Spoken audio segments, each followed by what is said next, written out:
तो दोस्तों आज की शो की शुरुआत होती है द वाइपर रैंडी ऑर्टन के साथ। और रैंडी ऑर्टन को देखकर बिल्कुल ऐसा ही लग रहा था कि रैंडी ऑर्टन 15 टाइम चैंपियन बनने के लिए तैयार हैं। 2 हफ्ते पहले जब कोडी रोड्स मेरे साथ खड़ा था तो उसने मुझे खुद बोला था कि अपना बेस्ट वर्जन निकालो, और उसने ये भी बोला था कि तुम लोग भी चाहते हो कि मैं अपना बेस्ट वर्जन निकालूं।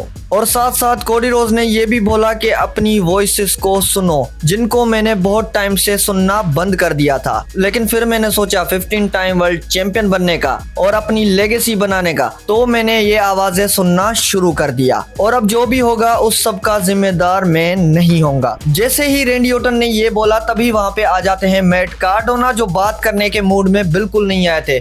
वो सीधा माइक मार देते हैं रैंडी ऑर्टन को। उसके बाद रैंडी ऑर्टन बैक स्टेज में निक एल्डिस से मिलता है। निक एल्डिस को बोलता है कि मुझे मैट कार्डोना चाहिए, जिसमें निक एल्डिस उसको बोलते हैं कि भाई मैट कार्डोना इंजर्ड है, वो मैच नहीं कर सकता। फिर रैंडी ऑर्टन उसको बोलते हैं कि इसने मुझे माइक कैसे मारा, मुझे आज मैट कार्डोना चाहिए। तभी वहां पे निक एल्डिस ने मैच ऑफिशियल कर दी Matt Cardona versus Randy Orton के बीच में। फिर बैक स्टेज में हमें ट्रिक विलियम दिखे, वो भी निक एल्डिस के साथ, जहाँ पे निक एल्डिस उसको बोलता है कि तू रेसलमेनिया में जाएगा और तेरा रेसलमेनिया में मैच होने वाला है, जिसको सुन के ट्रिक विलियम बहुत ही ज्यादा खुश हो जाता है। तभी वहां पे आ जाता है सेमी ज़ेन और वो सेमी ज़ेन को चिढ़ाने लग जाता है। फिर निक एल्डिस सेमी ज़ेन को बोलता है कि अभी तुम्हारा टाइम नहीं है। फिर सेमी ज़ेन वहां से जैसे ही जाने लगता है, फिर भाग के ट्रिक विलियम को मार देता है एक पंच। फिर सेमी ज़ेन निक एल्डिस को बोलता है कि अब मैं रेसलमेनिया में मैच करूंगा। फिर रिंग में आता है कार्मेलो हेव्स अपनी यूनाइटेड स्टेट चैंपियनशिप को डिफेंड करने। तभी वहां पे उसका चैलेंजर आ जाता है सेमी ज़ेन, और इनका मैच शुरू हुआ ही नहीं था तभी वहां पे आ जाते हैं ट्रिक विलियम। और ट्रिक विलियम की वजह से कार्मेलो हेव्स ये टाइटल हार जाते हैं। मतलब आज की स्मैकडाउन में हमें Sami Zayn new United state champion मिल गए, और रेसलमेनिया के लिए यूनाइटेड स्टेट चैंपियनशिप के लिए मैच भी मिल गई, Sami Zayn versus Trick Williams. ये मैच तो ऑसम होने वाली है, लेकिन मुझे दुख हो रहा है बेचारे कार्मेलो हेव्स का। फिर रिंग में एंट्री होती है द मामी रिया रिप्ली की। रिया रिप्ली जैसे ही आती हैं तभी वहां पे जेड गार्गिल, मी चैन और बी फैब भी आ जाती हैं, जिस पे रिया रिप्ली सीधा मैच का चैलेंज दे देती हैं, वो भी बी फैब को। और मजे की बात, बी फैब भी रिया रिप्ली का चैलेंज एक्सेप्ट कर लेती है। उसके बाद इनका मैच होता है, लेकिन मैच इतना लंबा नहीं चल पाया। यहाँ पे जेड गार्गिल अटैक कर देती है रिया रिप्ली पे, जिसकी वजह से ये मैच हो जाता है डिस्क्वालीफाई। और वही लास्ट वीक की तरह आज भी रिया रिप्ली पे अटैक हो गया 3-on-1 का।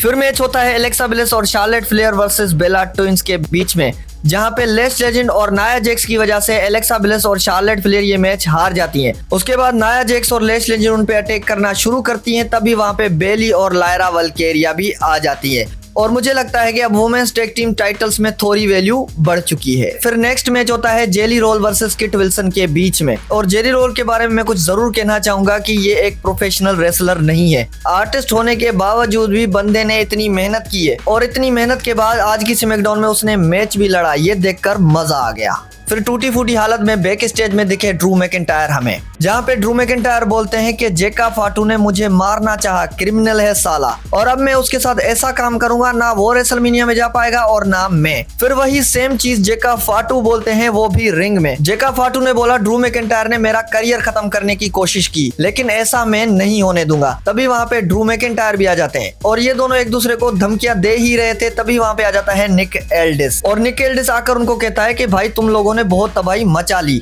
अब रुक जाओ, अब ये सारा कुछ छोड़ दो रेसलमेनिया के लिए, क्योंकि रेसलमेनिया में जेका फाटू वर्सेस ड्रू मैकिंटायर का मैच होने वाला है, वो भी अनसेक्शन्ड मैच। और जिस हिसाब से इन दोनों के बीच में अनसेक्शन्ड मैच फिक्स हुआ है, मुझे लगता है कि ये दोनों एक दूसरे को फाड़ देंगे।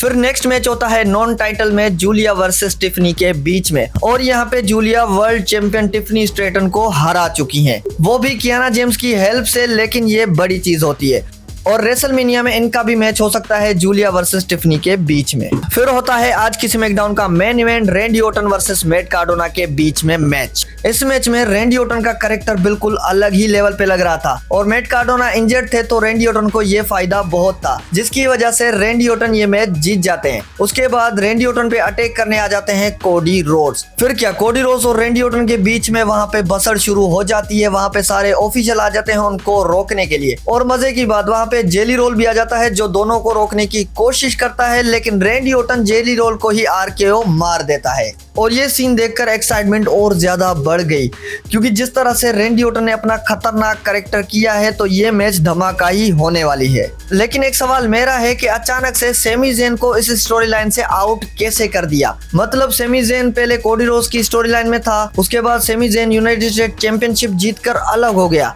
ये चीज मुझे WWE की बिल्कुल समझ नहीं आती। क्या पता आगे जाकर WWE इस स्टोरी लाइन को जोड़ दे।